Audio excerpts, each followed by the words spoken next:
انگریز لڑکے نے اپنی والدہ کے بارے میں لکھا ہے، اس کو کہتے ہیں 8 لائز آف اے مدر، کہ ایک ماں جس نے 8 جھوٹ بولے۔ تو وہ لڑکا کہتا ہے کہ میرا والد بہت غریب تھا، وہ فوت ہو گیا تو میں اپنی مدر کے پاس رہنے لگا۔ اب مدر کا کوئی ذریعہ آمدنی نہیں تھا، تو ہمارے گھر میں کھانا جو پکتا تھا وہ بھی بہت تھوڑا ہوتا تھا، اور ہمیں بھوک لگی ہوتی تھی، اور جب کھانا پکتا تھا تو والدہ میری پلیٹ میں میرا حصہ ڈالتی اور اپنی پلیٹ میں اپنے لیے کھانا ڈالتی۔ پھر کھانے کے دوران جب میں اپنا کھانا ختم کرنے لگتا تو ماں محسوس کرتی کہ مجھے اور کھانے کی ضرورت ہے، تو وہ اپنی پلیٹ میں سے رائس میری پلیٹ میں ڈال دیتی تھی اور کہتی تھی کہ eat this rice son, I am not hungry, کہ بیٹے تم یہ چاول کھا لو، مجھے اتنی بھوک نہیں ہے۔ وہ بچہ کہتا ہے کہ بعد میں بڑے ہو کے مجھے پتا چلا کہ میری ماں اس وقت جھوٹ بول رہی ہوتی تھی، بھوک اس کو بھی ہوتی تھی، لیکن وہ مجھے تسلی دینے کے لیے کہتی تھی کہ بچے تم کھا لو، مجھے بھوک نہیں لگی ہوئی۔ یہ میری ماں کا پہلا جھوٹ تھا۔ وہ کہتے ہیں کہ پھر چونکہ ہمیں کھانے میں کوئی اچھی نیوٹریشن نہیں ملتی تھی، تو جب ویکینڈ آتا تھا تو میری والدہ مجھے قریب میں ایک ریور تھا وہاں لے جاتی تھی، اور وہاں پہ ہم فشنگ کرتے تھے، تاکہ اگر ہمیں کوئی فش مل جائے تو ہم اس فش کو گھر میں پکائیں اور کوالٹی فوڈ مل جائے۔ وہ کہتے ہیں کہ ایک دن میں نے 2 فشز پکڑی، ان کو لے کے جب گھر آئے تو میری والدہ نے ان کو کوک کیا اور مجھے کھانے کے لیے دونوں دے دیں۔ وہ کہنے لگا کہ میں بیٹھ کے والدہ کے ساتھ فش کا کباب کھانے لگ گیا، اور چونکہ فش 2 تھیں اور زیادہ سارے کباب تھے، تو میں اس طرح سے کھا رہا تھا کہ جو فش کی بون تھی ان کے ساتھ بھی کچھ میٹ لگا ہوا تھا، تو میں کھا کے رکھتا جا رہا تھا۔ میری والدہ آ کے میرے پاس بیٹھ گئیں اور اس نے وہ جو بونز تھی وہ اٹھا کے ان کے ساتھ جو میٹ تھا وہ کھانا شروع کر دیا۔ تو کہنے لگا کہ میں نے فیل کیا کہ والدہ بھی کباب کھانا چاہتی ہیں، تو میں نے کہا امی کو کہ امی آپ بھی کباب کھا لو، تو میری ماں نے کہا کہ نہیں بیٹا، fish eat this fish son because I don't like it, میں فش کھانا اتنا پسند نہیں کرتی، تم فش کا کباب کھا لو۔ اور یہ میری ماں کا دوسرا جھوٹ تھا، حالانکہ فش اسے پسند تھی اور وہ بچے ہوئے اس کی جو ہے نا میٹ کو بون سے کھا رہی تھی۔ پھر وہ کہتے ہیں کہ میں بڑا ہوا، اسکول گیا، پھر ایک دن آیا کہ میری والدہ مجھے امتحان کے لیے لے کر گئی، میں کمرے کے اندر امتحان دینے میں مصروف تھا، گرمی تھی اور میری والدہ باہر بیٹھی ہوئی تھی۔ باہر میری والدہ نے میرے لیے ایک کولڈ ڈرنک جو ہے نا گلاس میں ارینج کیا، چنانچہ جب چھٹی کا ٹائم ہوا میں باہر نکلا تو میری والدہ نے مجھے وہ ٹھنڈا گلاس شربت کا پیش کیا، تو میں نے اسے کہا کہ امی آپ پی لو، تو وہ مجھے کہنے لگی کہ بیٹے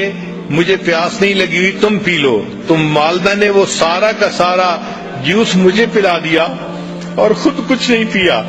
یہ میری والدہ کا تیسرا جھوٹ تھا۔ پھر کہتے ہیں کہ جب میں ذرا بڑا ہوا تو میرے اسکول کے ایکسپینسز بھی تھے، تو اب والدہ کو کوئی نہ کوئی کام کرنا تھا، تو والدہ نے کیا کیا کہ قریب میں ایک میچ فیکٹری تھی، تو وہاں سے خالی ڈبے لے کے آتی تھی اور گھر میں رات کو بیٹھ کے ان کے اندر میچز کو بھرا کرتی تھی۔ چنانچہ ایک رات میں نے دیکھا کہ والدہ ساری رات جو ہے وہ بیٹھ کے کام کرتی رہی کہ تاکہ اس سے کچھ پیسہ ملے اور میرا خرچہ چلے۔ کہتے ہیں صبح کے وقت جب میری آنکھ کھلی تو میں نے دیکھا، تو میں نے امی سے کہا کہ امی آپ سو جائیں، تو ماں نے مجھے دیکھ کے کہا کہ go to sleep my dear son, I am not tired, کہ بیٹے تم سو جاؤ، میں ابھی تھکی ہوئی نہیں ہوں۔ یہ میری والدہ کا 5واں جھوٹ تھا، حالانکہ وہ تھکی ہوئی تھی لیکن مجھے اس نے کہا کہ میں تھکی ہوئی نہیں ہوں، تم سو جاؤ۔ پھر وہ کہتا ہے کہ میں نے اسکول میں اچھی پرفارمنس دکھائی، اس کے اوپر مجھے اسکالرشپ مل گیا اور مجھے امریکہ کی ایک بہترین یونیورسٹی میں داخلہ مل گیا، تو میں اپنے گھر سے امریکہ شفٹ ہو گیا۔ وہ کہتے ہیں کہ جب میں پڑھنے کے لیے وہاں چلا گیا تو فون پہ میری والدہ مجھے کہتی رہتی اپنا خیال رکھنا، اپنی پڑھائی کا خیال رکھنا، یہ کرنا وہ کرنا۔ وہ کہتے ہیں کہ پڑھنے کے بعد پھر مجھے ایک جاب مل گئی تو میں نے ایک گھر بھی کرائے پہ لے لیا، اور اس کے بعد پھر میں نے شادی کا بھی پروگرام بنا لیا، حتیٰ کہ میری شادی ہو گئی۔ تو میں نے اپنی والدہ کو بتایا تو والدہ نے کہا کہ بیٹا تم اپنی بیوی کو خوش رکھنا اور اپنے گھر میں خوشی سے زندگی گزارنا۔ میں نے والدہ سے کہا کہ امی آپ یہاں آ جائیں، ہم میاں بیوی اکیلے ہیں، آپ ہمارے پاس آ کر رہیں، ہمیں آپ کی جو ہے وہ کمپنی بھی مل جائے گی اور میں آپ کے لیے اداس بھی ہوں۔ تو میری والدہ نے مجھے کہا کہ نہیں بیٹا، مجھے تو جو بڑے گھر ہوتے ہیں ان میں رہنا اچھا نہیں لگتا، میں اپنے اسی چھوٹے سے کرائے کے گھر میں زیادہ بہتر ہوں۔ یہ میری والدہ کا 7واں جھوٹ تھا جو اس نے میرے ساتھ بولا۔ پھر میرے پاس چونکہ پے اچھی تھی تو میں چاہتا تھا کہ اپنی والدہ کو ہر مہینے کچھ نہ کچھ پیسے دے دیا کروں، تو میں نے ایک مرتبہ کچھ پیسے اپنی والدہ کو بھجوائے تو میری والدہ نے وہ پیسے مجھے واپس بھجوا دیے۔ تو جب میں نے پوچھا کہ امی آپ نے پیسے واپس کیوں بھجوائے، تو والدہ نے کہا کہ بیٹا میرے پاس انف منی تھی، مجھے اور پیسے کی ضرورت نہیں تھی۔ یہ میری والدہ کا جو ہے وہ 7واں جھوٹ تھا جو اس نے میرے سامنے بولا۔ پھر کچھ ایسے دن گزرے کہ والدہ نے فون میں مجھ سے رابطہ نہیں کیا، تو میں بھی پریشان تھا کہ 3-4 مہینے ہو گئے والدہ سے فون پہ کبھی تسلی سے بات نہیں ہوئی۔ کہنے لگے کہ پھر ایک دن ذرا میں نے جب زیادہ فون کیا تو مجھے پتا چلا کہ میری والدہ بیمار ہیں اور ہاسپٹلائز ہیں۔ وہ کہتے جب مجھے یہ پتا چلا تو میں ٹکٹ بنوا کے فوراً اپنے گھر آ گیا۔ میں ہاسپٹل گیا، میں نے جب اپنی والدہ کو دیکھا تو میری والدہ بالکل ہڈیوں کا ڈھانچہ بن گئی تھی،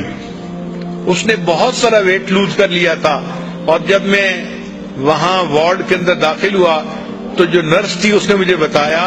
کہ تمہاری والدہ کینسر کی مریضہ ہے، اس کو چیسٹ میں کینسر ہے اور اس کو بہت پین ہوتی ہے، تو تم اپنی والدہ کا ذرا خیال رکھنا۔ تو اس نے مجھے یہ انفارمیشن دے دی تھی۔ چنانچہ جب میں نے والدہ کو دیکھا کہ وہ اتنی کمزور ہو گئی ہیں اور اتنا ویٹ لوز کر لیا ہے تو میری آنکھوں میں سے آنسو آ گئے، میں نے رونا شروع کر دیا۔ تو والدہ نے مجھے روتے دیکھ کر کہا کہ بیٹے don't cry, I am not in pain, کہ بیٹے تم رو نہیں، مجھے کوئی درد محسوس نہیں ہو رہی۔ وہ کہتے ہیں کہ یہ 8واں جھوٹ تھا جو والدہ نے میرے سامنے بولا، اور پھر میری آنکھوں کے سامنے والدہ نے آخری ہچکی لی اور وہ فوت ہو گئی۔ تو ماں کس طرح اپنے غم اپنے بچوں سے چھپاتی ہے، خود قربانی دیتی ہے، بچوں کو پتہ نہیں چلنے دیتی۔ یہ وہ محبت ہے جو اللہ نے ماں کے دل میں اولاد کی ڈال دی ہے۔ یہ رحیمیت کی وہ صفت ہے کہ اصل میں تو رحمت اللہ تعالیٰ کے پاس ہے، مگر اس نے اس کا چھوٹا سا ایک ذرہ ہر ماں کو عطا کر دیا تاکہ انسانوں کو پتہ چل جائے کہ میری رحیمیت کا کیا معیار ہوگا اور میری رحیمیت بندوں کے ساتھ کتنی ہے۔ وہ اپنی ماں سے کو دیکھ کے سمجھیں کہ اللہ اپنے بندوں سے کتنا پیار کرنے والا ہے۔